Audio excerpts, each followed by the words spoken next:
আসসালামু আলাইকুম। সবাই কেমন আছেন? আমরা আলহামদুলিল্লাহ ভালো আছি।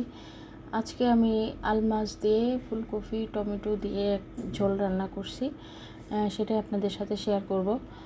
আমাদের বর্তমানে যারা আমরা মা বাবা আছি তাদের প্রধান টেনশনের বিষয় হচ্ছে বাচ্চারা কী খাবে কী খাবে না। প্রধানত বাচ্চারা এসব না খেতে চায় না, যার ফলে কি হয় বিকাশ বুদ্ধির ক্ষেত্রে যতটুকু খাবার প্রয়োজন তা তাদের শরীরে প্রবেশ করছে না। খাওয়া নিয়ে শিশুদের মধ্যে এমন প্রবণতা দিন দিন বাড়ছে, ফলে আমরা বুঝতে পারতেছি না যে তাদের ভিতরে সুষম খাদ্যগুলো ঠিকমতো পৌঁছাচ্ছে কি না, এই বিষয়ে তারা অপুষ্টিতে ভুগছে কি না, এগুলোর টেনশনের কোনো শেষ নাই। তাই আমি চেষ্টা করি সব সময় প্রতিদিন আমার বাচ্চাদেরকে একটু শাকসবজি অন্তত খাওয়ানো কীভাবে খাওয়ানো যায় সেটাই চেষ্টা করি।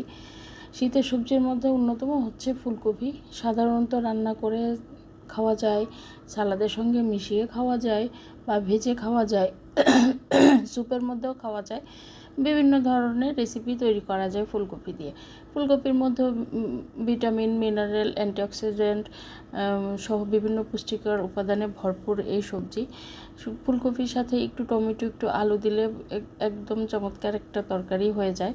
তো আজকে যেহেতু আল মাছ রান্না করব, সেহেতু এখানে পেঁয়াজ কেটে, রসুন কুচি কেটে আগে তেলে দিয়ে কিছুটা বাদামি কালার ভাজা হয়ে গেলে সেখানে তার মধ্যে একটু হলুদের গুঁড়া, মরিচের গুঁড়ো, জিরের গুঁড়ো, লবণ আর দিয়ে একটু মশলাটা কষিয়ে নিয়ে মাছগুলো ভাজবো না, যেহেতু বাচ্চা খায়, আল মাছ না ভাজাই ভালো আমার মতে। অনেকেই ভেজে খেতে পছন্দ করে।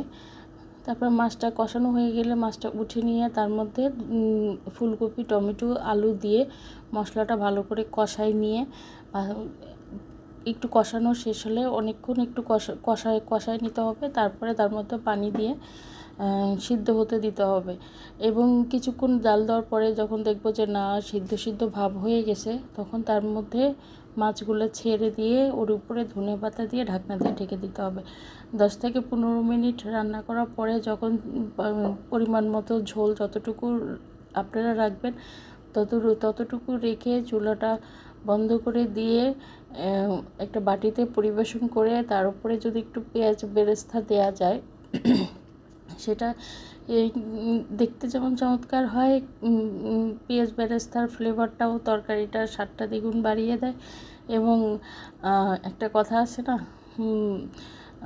যে যার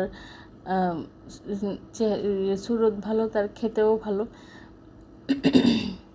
সবাই দোয়া করবেন এবং আমার পাশে থাকবেন।